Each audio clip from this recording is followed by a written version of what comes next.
만약에 세무서에서 결정이 날라버리면 부당행위 가산세를 우리는 피할 수가 없어요. 나도 모르게 그냥 신고를 딱 들어갔는데 알고 보니 아버지가 채권이 있어. 그럼 걔도 상속재산을 가산을 해야 되는데 안 해버리는 거죠. 그럼 이것도 당연히 과세신고 가산세가 대상이 되는 거예요, 얘는. 네, 안녕하세요. 믿음세무의 이경세무사입니다. 예, 다들 종합소득세는 잘 마무리 하셨는지 모르겠네요. 시청하시는 모든 분들이 종합소득세 신고 무사히 절세 방안 다 마련하셔가지고 합리적으로 세금 내셨으면 하기를 제가 바라겠습니다. 오늘은 오랜만에 좀 상속세로 다시 좀 돌아올게요. 오늘의 상속세 주제는요, 고인이 사업을 했을 경우에 상속세 신고에 대해서 제가 몇 가지 주의사항에 대해서 좀 안내를 드리려고 합니다. 고인이 예를 들어서 일반 회사를 다니시거나 뭐 단순한 임대사업자시거나 이런 경우는 사실 상속세 때 체크할 게 좀 정해져 있습니다. 근데 문제는 고인이 이 사업을 하시는 경우에는 상속세 신고를 할 때 체크를 할 게 너무 많아요. 내가 직접 사업을 한 게 아니다 보니까 고인이 어느 정도의 사업을 갖고 있고 어느 정도 세금 신고가 들어갔고 이런 거에 대해서 전혀 모르잖아요, 상속인 분들은. 그런 것들 하나하나를 파악해야지만 완벽한 상속세 신고가 되거든요. 그래서 지금부터 제가 순서를 매겨서 설명을 드리도록 하겠습니다. 우선 첫 번째는 통장 검토를 반드시 하셔야 돼요. 우선 사업을 하셨던 분들은요, 당연히 통장 입출금 내역이 아주 복잡합니다. 그렇기 때문에 일반적인 분들에 비해서 이 통장을 굉장히 꼼꼼하게 봐야 돼요. 그 통장과 함께 맞물려서 고인이 세금 신고를 어떻게 했는지도 무조건 검토를 하셔야 됩니다. 상속인은 고인의 그 상속세 신고서를 그 세무서에 가시면 발급을 받으실 수가 있거든요. 이 상속세 신고를 맡고 있는 세무사분한테 그것도 같이 제출을 해주시면 좋으세요. 제가 왜 이런 얘기를 드리냐면, 이제 제가 예전에 진행했던 상속세 세무조사 중에 이제 고인이 이제 사업자이셨던 거예요. 제가 원하지 않았지만 고인이 탈세를 하신 경우도 있고, 고인도 모르게 이제 과소신고, 그러니까 적절한 신고를 하지 못했던 거죠. 근데 그게 정말 내가 원해서인지 내가 원해서가 아닌지는 사실 아무도 모르거든요. 만약에 세무서에서 결정이 날라버리면 부당행위 가산세를 우리는 피할 수가 없어요. 당연히 상속재산에서 그 부당행위 가산세는 차감을 하는 채무가 되지만 고인이 탈세를 한 마음이 있었는지 없었는지 알 수 없잖아요. 차명으로 돌렸다거나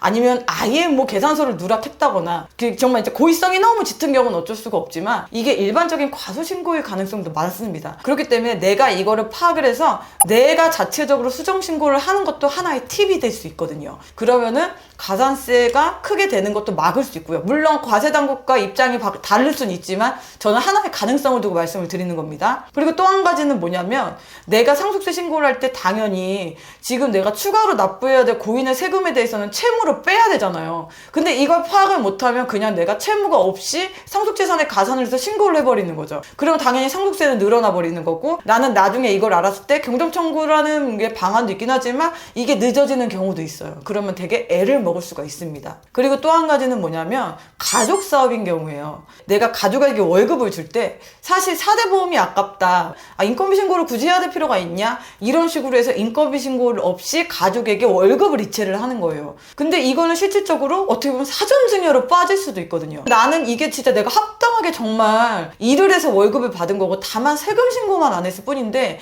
얘가 증여로 빠져버리면 상속재산은 가산되지, 또 나는 증여세 신고를 안 했으니까 가산세까지 나오지, 이런 또 불이익이 생길 수가 있어요. 그렇기 때문에 이런 부분도 내가 검토를 해서 아버지가 내 인건비 신고를 안 하셨네? 그러니까 내가 인건비 신고를 자체적으로 해야겠다. 내가 정말로 그 실제로 근무를 했다는 그런 소명 자료와 함께 인건비 신고를 이제 고인 대신 하는 것도 하나의 방법이 될 수 있습니다. 그리고 마지막으로는 외상세 부분이에요. 당연히 사업을 하시다 보면은 외상매입금도 있을 수 있고 외상매출금도 있을 수 있거든요. 근데 외상매입금과 외상매출금을 굉장히 파악을 잘 하셔야 돼요. 나도 모르게 그냥 신고를 딱 들어갔는데 알고 보니 아버지가 채권이 있어. 그럼 걔도 상속재산을 가산을 해야 되는데 안 해버리는 거죠. 그럼 이것도 당연히 과세신고 가산세가 대상이 되는 거예요, 얘는.